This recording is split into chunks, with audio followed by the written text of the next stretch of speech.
reclaim your power. Oh yeah. For anyone who's reinvented themselves, you've definitely reclaimed your power. Right, Adriana? Oh yeah, many times over, and I think that's probably going to keep happening um, throughout life. And I was just thinking this morning how, I feel more and more like a kid as the years go by, instead of maybe maturing. I don't know. Going the other way. I'm getting old. It seems I'm going backwards in many ways. But no, for those of us who were maybe parentified as little ones, that Yeah. is a huge, um, yeah. It is. Oh my gosh, the parentified child is cray cray. And the work that I do is with the traumatized child. So, and I'm a kinesiologist, educational kinesiologist, and I can muscle test for like how old someone's traumatized child is. And then say if it's 4 years old, then it's like, okay, so what do 4-year-olds like to do? 4-year-olds are learning to lie, just kind of go over the positives and the shadows of being 4. And then, having the person allow the 4-year-old isms and the 4-year and notice them and be willing to indulge them and then shift out of them. And I literally had a client whose mother was mentally ill, her father was a narcissist. She was age 0 when we started, and in 3 weeks she was up to age 28 years old. It was so cool, and her life was like in 3 weeks completely different. Her emotions were completely different. She wasn't triggering like, she had been with that 4-year-old in charge, if you will, right? And it crushes me when I hear people say, they like tell their inner child to just like, okay, you can hide here and come out when you want to and all this stuff. And it's like, you can grow that child, like, right? Like you wouldn't keep a 4-year-old for the rest of its life, right? Actually, it's very interesting that you say that, because recently I've just been researching, what clinical practice does with trauma. And oftentimes, there's different kinds of modalities, and some are more effective than others, but the expectancy is not conveyed very often that they can come through the story and mature. And that's one of the reasons I so appreciate what you're sharing here, is because that's the power of witnessing. Yes. Someone can suddenly rise through and age through a phase of their life like that, rather than remain stuck. So that's so important. I love that. Yeah, that is not the witnessing. There's like almost like noticing part of witnessing, and Lisa DiCilio Butler is really good at teaching it and actually doing it and modeling it. And she uses like the example of on the soccer field, and instead of saying, oh, to your kid, you did a great job, it's like, I saw you, I saw the ball start to slip past you, and I saw how quickly you responded and got control of the ball, or, whatever it is. And like, she listed out like 5 things that she, that the parent saw the kid do during the game as she kind of models that. And it's like, whoa, I was not raised on that. That would have been cool. Yeah, that's right. That's right. Yeah. So that was very cool. I love that piece about witnessing. And the whole parentified child, and then growing up the child. Was there something else I was going to say on that one? But it's so important for anyone who comes out of trauma. That's usually the first point of release when an individual feels witnessed. Yeah, absolutely. And I know what I was going to say. It was about rewrite the story. And I have a classic example for myself, because I lost my father to suicide. I had a gymnastics accident. I, lost potentially lost my dance career. They said I'd be lucky if I walked, I'd never dance again, all in just a few months' time, right? And Yeah. so I was, I had fallen and hurt my shoulder enough that nobody could like really get under it. You need chiropractors, anything to kind of massage it out. And I was with the what is it? Bionomy? Do you know that one? Oh, I can't think of the Not name. familiar. Anyways, she just said, well, what's the story behind the shoulder? And I told her, it goes, rewrite the story. And I'm like, what do you mean? You know? And she literally had me rewrite the story. It's like, it didn't happen, kind of rewrite the story. And my shoulder went clunk right into place, and she just went right up and under it and massaged it out. And it's just like, whoa.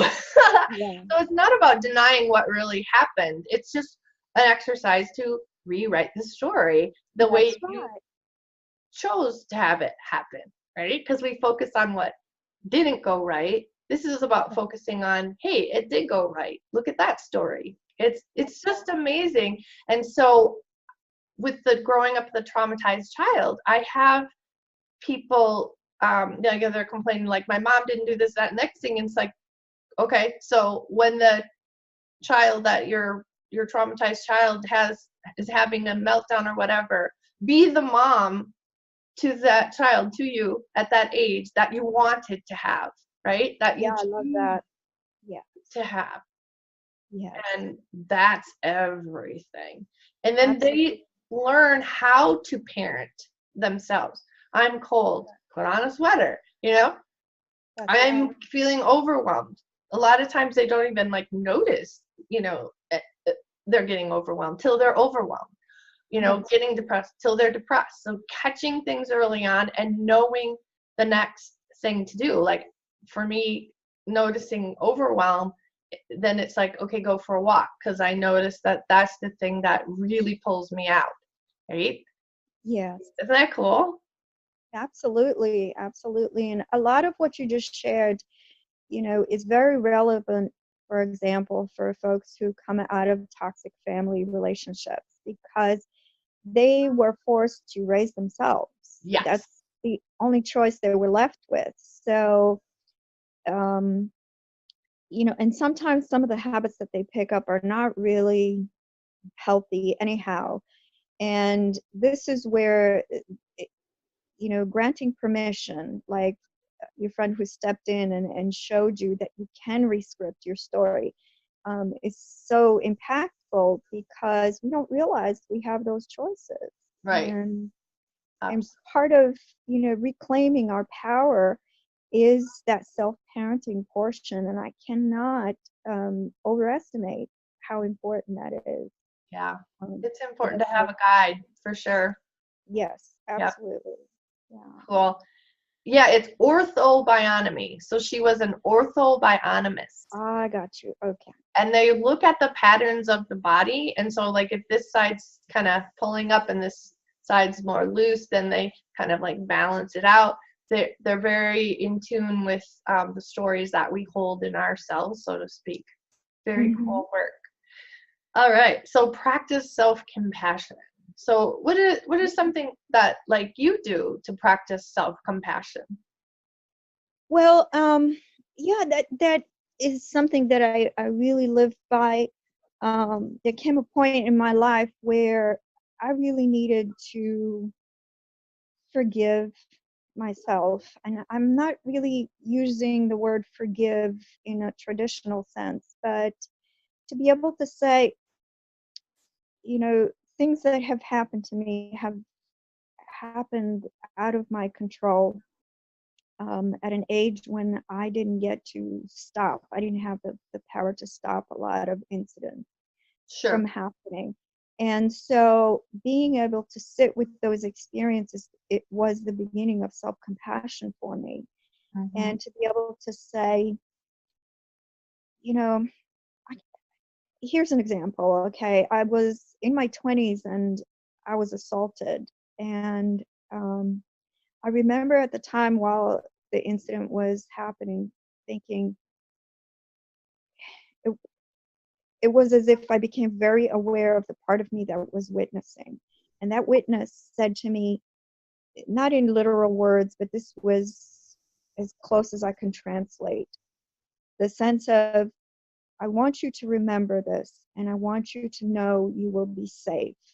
And I Wow. will hold this experience for you until you are ready. And then we will unpack it together. And you will find the safety, and you will create the safety that you deserve. Okay. Whoa. So it was like a whole flood of this kind of information, because I was powerless to stop the incident from happening. Sure. But it allowed me, what often happens during trauma is we shut down parts, we don't want to remember. It's that amnesia that you and Terry talk about. Yeah. But I knew that I had created a compartment, and Yeah. I knew that the time would come to spend time in there and deal with it, and only when it was safe. Yep.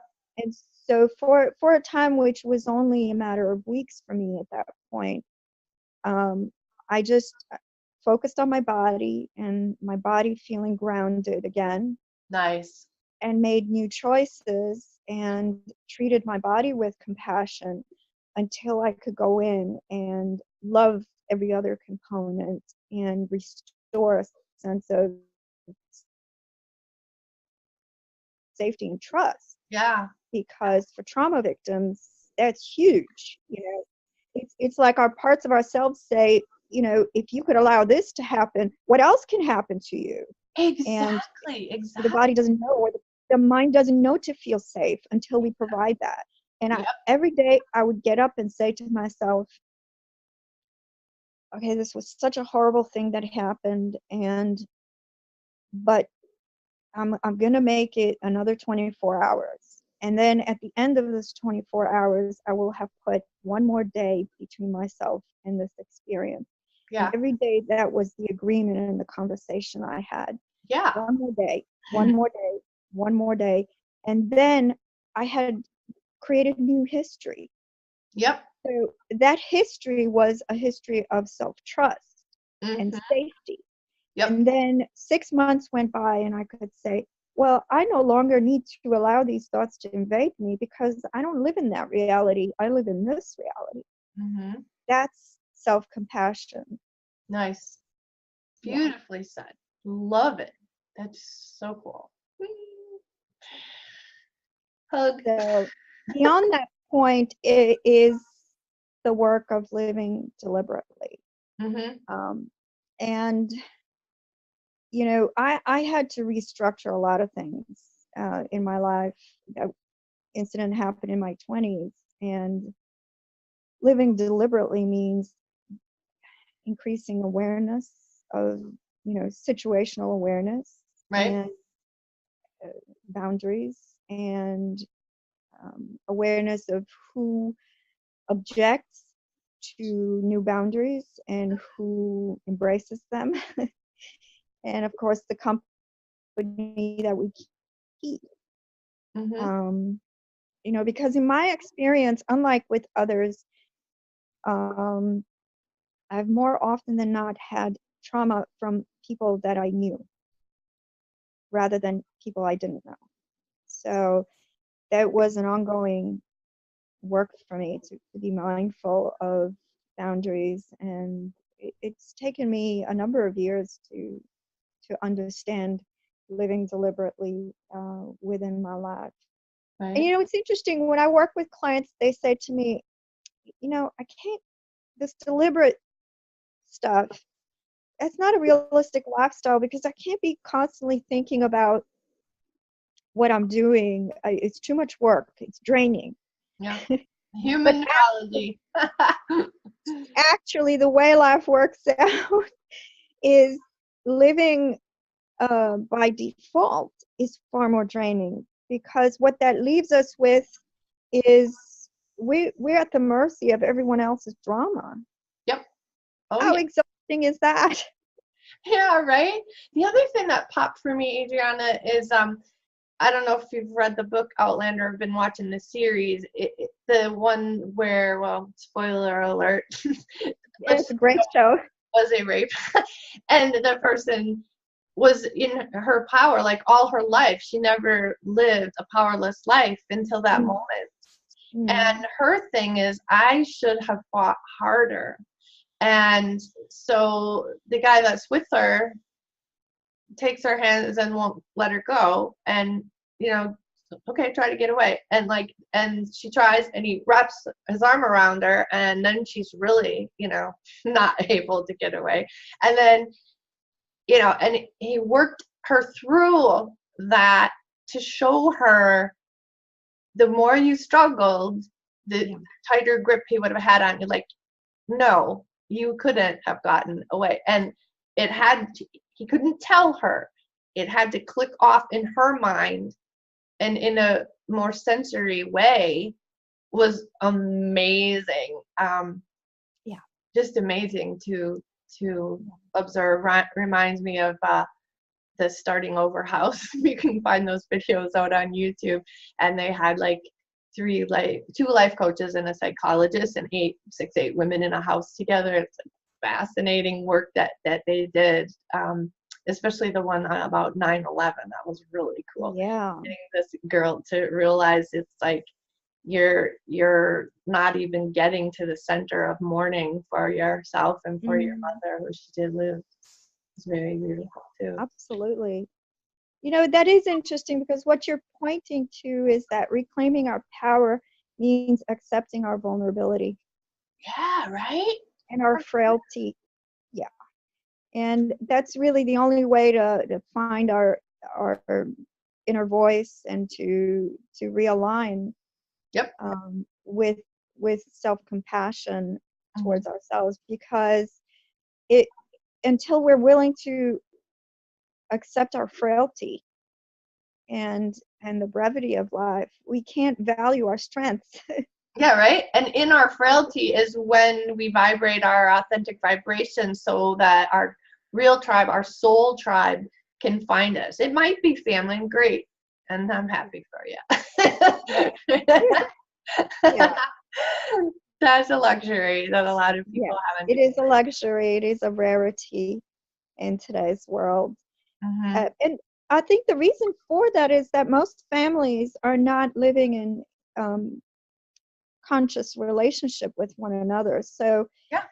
you know, when you come across an intentional family, that family knows its warts, it knows its struggles in past history, but they don't identify with them. No, and they're not in blame and shame about it either, right? That's right. That's right. That's right. I love it.